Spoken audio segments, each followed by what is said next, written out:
Hey, creatives, you know how I'm always talking about creative systems that work? Well, that actually includes your money too. If you're still shoving receipts in a shoebox and hoping for the best come tax time, we need to talk about the core group.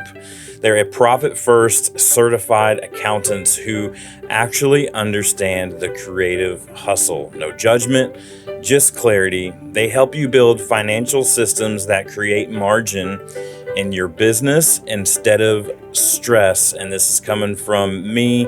I'm a loyal Core Group subscriber. So check them out at coregroup.us.com. That's CoreGroupUS.com. Check out the Core Group today.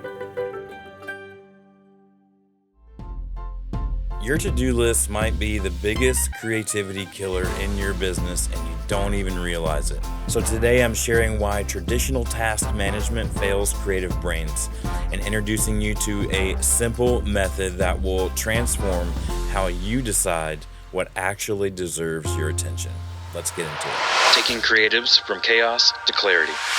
Well, hey everyone, welcome back to Creativity Made Easy. This is the podcast for creative professionals and agencies who want to scale their business without sacrificing their sanity. I'm your host, Dustin Pete, and I help creative professionals and agencies know themselves, their process, and their team so that they can move from chaos to clarity in their systems and processes.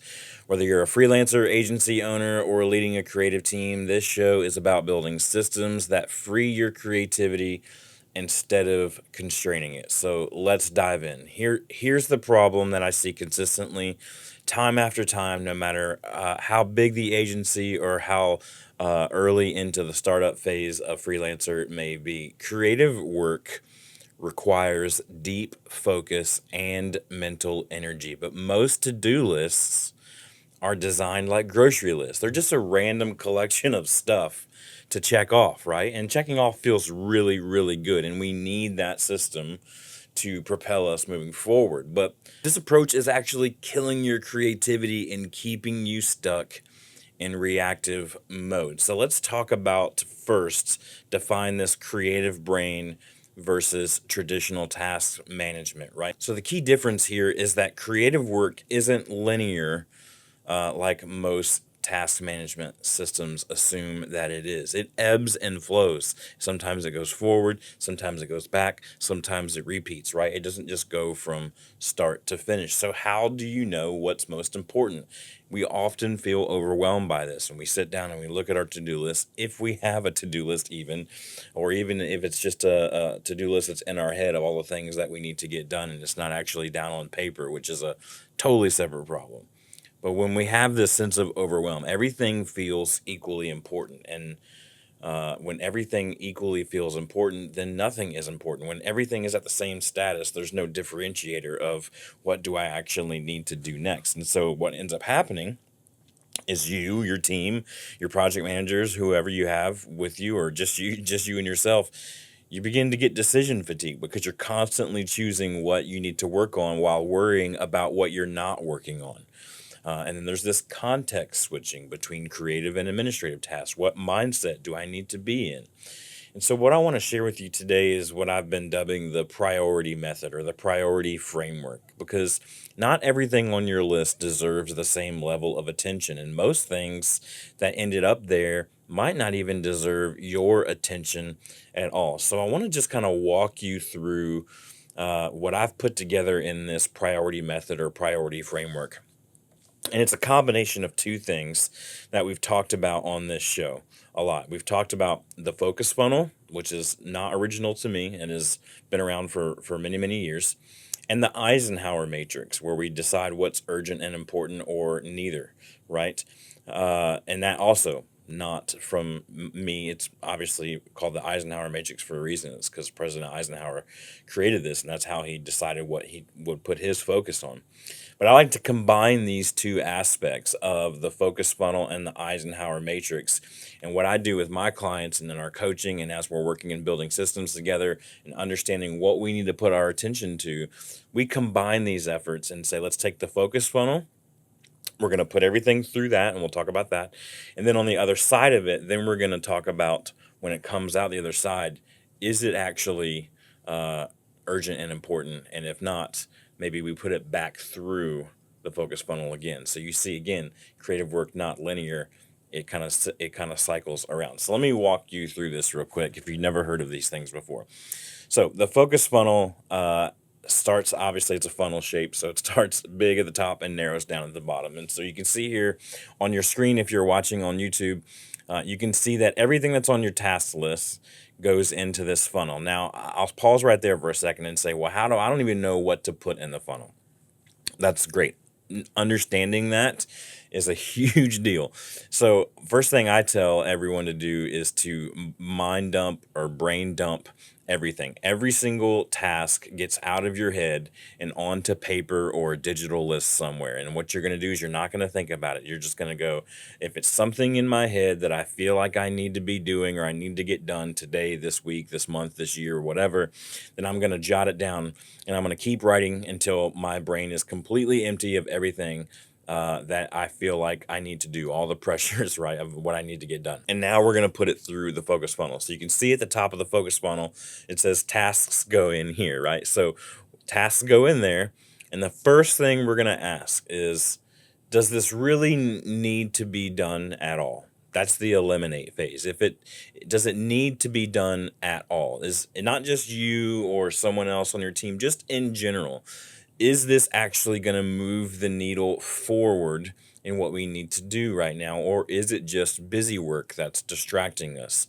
If it is, eliminate it. If it passes the test of, yeah, actually it does need to be done right now, and you're going to get real ruthless with this, and if you need to bring in outside help, like ourselves at Chief Creative Consultants or anyone else on your team or a friend or a mentor, to just kind of have that second brain to say, does this need to happen? Does this need to be done at all? So if it passes that test, then you move on to the automate question, right? So if it can't be eliminated, that's not a problem. Can it be automated? And this is where we talk about systems, right? Or scheduling automatic tools. There's so many resources at our disposal here in 2025 where we can automate so many things digitally, or we can automate it by building a system, and the system keeps us from having to think about it over and over again, which burns up mental energy. So can it be automated? Can it be systematized? Can it be scheduled? If the answer is yes, then great. Then you know exactly what to do with that task next.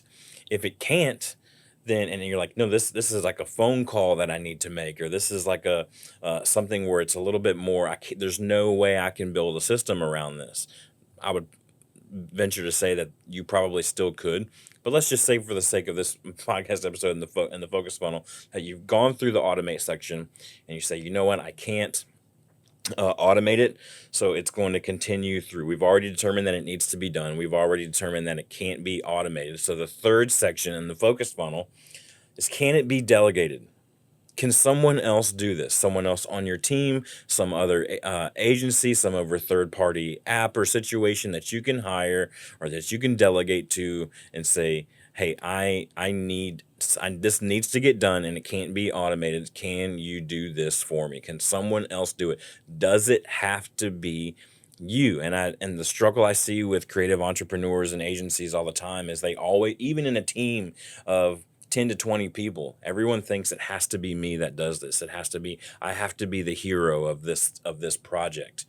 You don't have to. In fact, by delegating it and ensuring that it gets done, you are helping actually see that thing through. Whereas if you hold on to it and it never gets done, then you're not the hero anymore, right? You're the villain. You're the one that stopped the progress from happening. So, can it be eliminated? No, we have to do it. Can it be automated? No, someone has to do this. Can it be delegated? If yes, delegate it. If not, you can see at the bottom of the focus funnel here, this is where it ends up going. Okay, well, it can't be eliminated, can't be automated, and it can't be delegated. That means I have to do it, okay? So now the question becomes, now or later, right? Can we procrastinate this on purpose until it really matters? Or do we need to concentrate? So is it procrastinate or concentrate? Concentrate meaning it must be done and only I can do it, and you do it right then as soon as possible, right?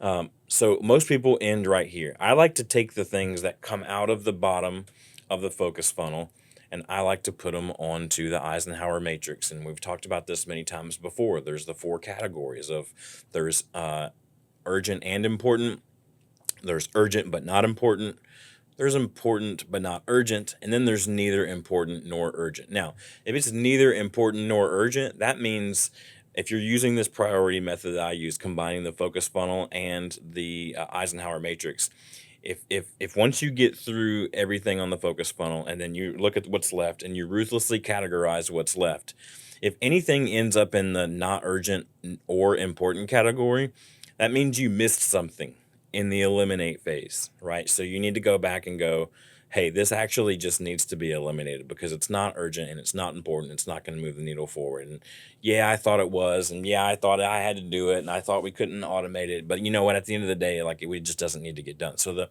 the Eisenhower matrix in this case, whether you use it at the beginning of like before you use the focus funnel or after you use the focus funnel, it doesn't matter. Either way, these are both running double filters. And the reason we double filter this whole process is because we as humans need that second act of accountability. And creatives love to hang on to things. And we have this huge amount of pride that we accomplished it. Like I said, that we're the heroes. But we have this double filter system where it's, hey, we're going to use the Eisenhower matrix first, and then we're going to put it through the focus funnel. I particularly like to go through the focus funnel first because I feel like it's a little easier to kind of quickly categorize things as gravity takes it from the top to the bottom. And then when we get to the bottom, then we can look and say, is it urgent? Is it important? Is it urgent and important? Or is it neither urgent and important? So we've gotten to the bottom of the focus funnel. Now we're looking at the Eisenhower matrix and we say, you know what? Everything that came out of the bottom of the focus funnel is going to go into one of these four boxes. Again, if you're watching on YouTube, you see it on your screen now. We're going one of these four boxes, right? So if it ends up being like most things that come out of that list, you're gonna think that it's probably urgent and important or one of the other. But this is where you have to get really ruthless. So which one of these things deserves the top is the top 20% or less of the echelon of all the things that are on your plate? Urgent meaning like this has to get done as soon as possible or else, right? And be realistic about the or else. Don't imagine the or else. Be very realistic about the or else. And then important, is this really going to move the needle, right? So timing and weight. Is it important? Is the weight of it? Is it urgent? That's the timing of it. So if it meets both of those categories, then it goes into your urgent and important category. And now you don't have to choose between now and later. You know that those are the things that you have to do today or this week. Now, if it ends up just in the urgent category, but not in the important category, this is where I advise you and my clients to go back through and go, okay, but maybe we missed something here. If it's urgent but not super important, to me, that means it probably could get delegated, right? And we missed that when we went through the focus funnel in the first pass of this priority method. So if it's just urgent but not important, then I think that's something that we could delegate. Same thing as if it's important but not urgent. I would say this category, if it's important, not urgent, would be something that you have actually, you know what, I have time to build a system or to figure out a way to automate this because it is important. It does need to get done, but it doesn't need to get done right now. But what I can do right now is delegate creating the system to automate the thing later, right? Like you see how all the parts start to work together. So those are what fall into the urgent category. Urgent means you should probably just delegate it, right? If it's it's not of super importance, but it does kind of need to happen soon, I would say delegate that. If it's in the important category, but not urgent, then I would say you could probably delegate it. But more importantly, what I would look at is can you automate it? Can you automate it? And then lastly, obviously, if it's neither important nor urgent, that, like I said earlier, that just means that we missed it at the top of the funnel and it needs to be totally eliminated. So what do we do with all this information? Let me just kind of walk you through everything one last time. So number one, you're going to mind dump everything. You're going to get every task out of your head and onto paper or some kind of digital capture. Secondly, you're going to run it through the focus funnel. You're going to ask all these questions in order. Can it be eliminated, automated, or delegated? And you're going to take everything that came out of the bottom of the focus funnel and you're going to chart it out on the Eisenhower Matrix. Now, I know this seems like it's taking a ton of time, but really, once you get in the flow of doing this, it should take less than 10 minutes, right? We're running through the focus funnel. We're asking, can it be eliminated, automated, or delegated? If it comes out the bottom of it, then that means you feel like in that moment that it should be used. So now we're going to take that batch of things, we're going to plop it onto the paper. I love, honestly, I love to print out the Eisenhower Matrix because I can see it and I can start to kind of handwrite the things in on all 4 of the quadrants. But we're going to go through the Eisenhower Matrix. We're going to run things back through the focus funnel if we really need to. But at the end of that 10 minutes or less, you're going to be able to understand where you need to protect your creative energy, which is the next part of our what now. Protect your creative energy, meaning you can schedule the high impact creative work during your peak hours. We've talked about this many times on the show before, so I won't go back into it now. Maybe for we'll revisit it in a future episode. But then you're going to review and adjust. At the end of the week, see what worked, see what didn't, see what things you know what, I thought I needed to be the one to do it, but actually we could delegate it. Or you know what, I thought this was urgent and important. It turns out it was only urgent, not super important. And so we learn from that every single week, every single day, every single time you go through this priority method. You learn more and more about it. So I have this priority method for you on the website. If you go to dustinpeed.com/free, you can download this priority method framework from me. You can also grab the time and energy audit, which is from Dan Martell. I just created a little bit better spreadsheet to use it. Also, my do versus do framework is on there as well. It stops allowing the fake urgency to drive your schedule. So you can get all of those at dustinpeed.com/free. Listen, your creativity is your most valuable asset along with your time, right? So stop treating those things like they're unlimited and start protecting it like the finite resource it really is. The priority framework isn't about doing more. It's about doing what matters most and giving your best creative energy to the work that actually moves your business forward. Remember, a shorter intentional list that you actually complete beats a long list that overwhelms you every single time. If you want to dive deeper into the systems that protect your creative energy, go to dustinpeed.com and connect with me there on the connect page or the contact page. You can also find me on social media at DustinPeed. Your future creative self will thank you for reaching out. Trust us, we'd love to work with you on that. Next week, we're going to dive into why your best ideas disappear and how to capture them. Cannot wait to share that with you on next week's episode of Creativity Made Easy. Have a great week.